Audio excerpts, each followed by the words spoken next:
Good day and welcome to Chess Corner. In today's game, we have a game from Superbet Rapid and Blitz in Poland 2024. This is still from round one, a game between Grandmaster Norbert Abdusattorov against Grandmaster Anish Giri. Well, let's get right into it and let's see what happened on their game. So here, Norbert opens up with e4. We have e5 by Anish and now knight to f3, knight to c6.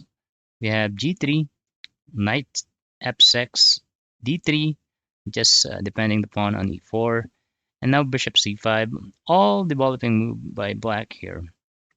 So we have bishop g2, d6, and now knight c3.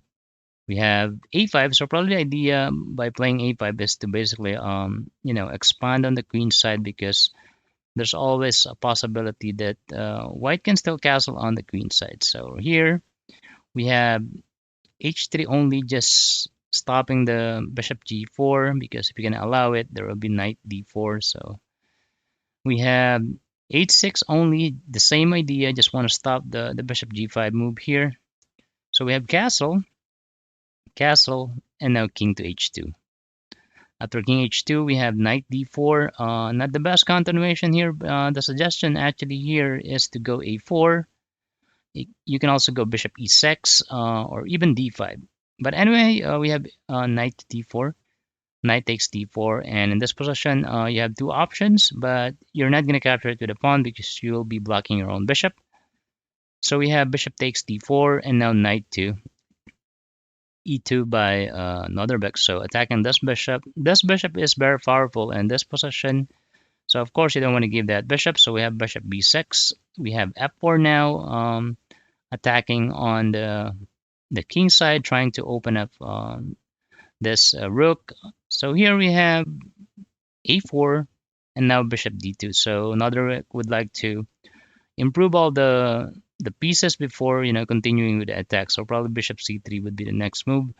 So we have c6 and now bishop to c3, putting pressure on this pawn already.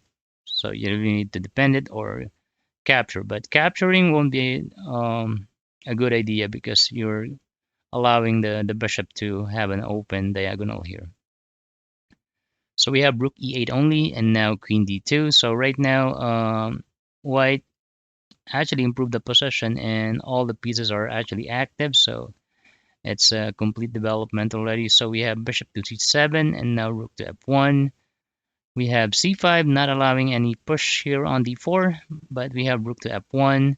So right now, if you notice, white is actually piling up all the attackers on the king side. So here we have rook to a6 now. So rook a6 is probably like a preparation, like adding additional defender on the king side. So we have b3 by Norbert. We have b5, bishop to b2. We have capture, recapture, and now we have b4. So blocking the queen side in this position. So we have queen c1 and now queen e7, king h1, like waiting move, rook f8, still a waiting move, but now we have g4. So Norbert decided to continue with the attack here. There's always a possibility of playing g5 or even f5. But here we have knight to h7 first, and now knight to g1. Well, not the best option here. The best option is actually f5. We can also go like king g1, like a simple waiting move, or even c3. But if you're gonna go c3, capture, queen takes c3 would be good for white. So we have knight to g1 only, and now rook to a2, which is actually the best move here. The suggestion is to basically capture.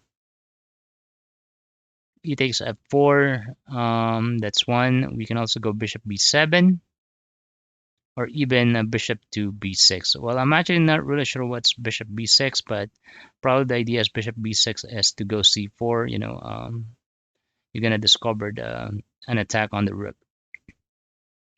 But anyway, we have rook a2 by Anish, and now we have queen b1. Rook bounce back on a8. Now we have f5. After f5, we have bishop to b7, so putting pressure on this diagonal. So there's always an option to play d5 at some point. You just need to add additional attacker on d5. So we have bishop to c1 because here, if you're gonna take a look, this bishop is actually blockade. So another back plays bishop c1 because this is actually dominating this diagonal here.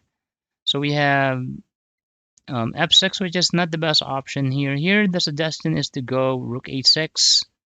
Probably the idea still is to, add additional defender here. But anyway, we have f6, and then we have knight to e2. So right now, there's always a possibility for this knight to go g3 and then h5. But here we have bishop to b6. Now the idea is to go c4. But we have bishop e3 first, not allowing the c4 move because we'll be capturing the bishop on b6. So we have bishop to c6 first by Anish, and now we have this h4. After h4, we have rook to a6. We have queen c1. So right now, if you're going to take a look, it's actually pointing at this direction on h6. So we have rook to a8 now. We have knight to g3, and now bishop to d8.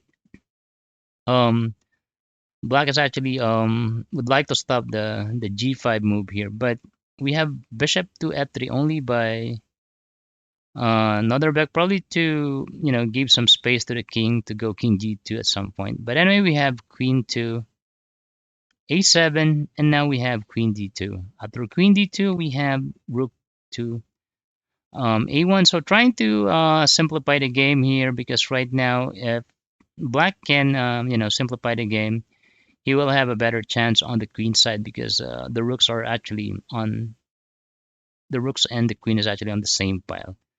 So we have knight to h5 by another back. So right now it's actually putting pressure on this g7 square. So we have king to h8 by Anish, and now king to h2. Rook takes f1, rook takes f1, and now queen to f7. So still the queen is actually guarding this square on g7, and you don't want to leave your king like with one knight as a defender in this position.